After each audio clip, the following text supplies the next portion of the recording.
छ यहाँ यही गाडीमा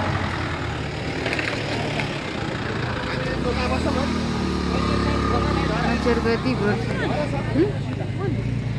मन्दिर त खोइ यहाँ खानेकुरा मात्रै छन् मन्दिर खोइ त यही भनेको थिएँ नि मैले अघि रुखै रुख भएको ठाउँ उहाँबाट देखेको थियो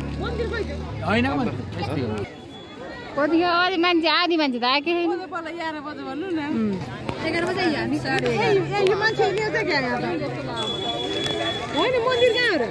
गाडी आऊ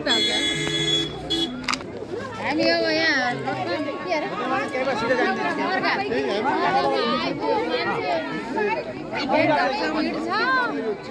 एकदमै रमाइलो आधी मान्छे त आएकै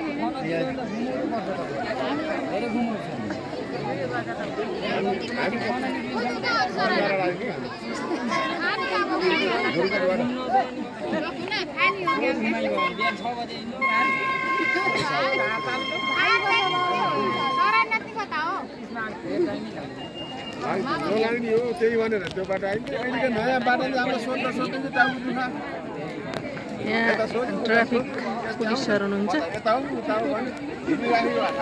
यो बाटो चाहिँ अर्घा मन्दिरको दर्शन गर्दैछौँ।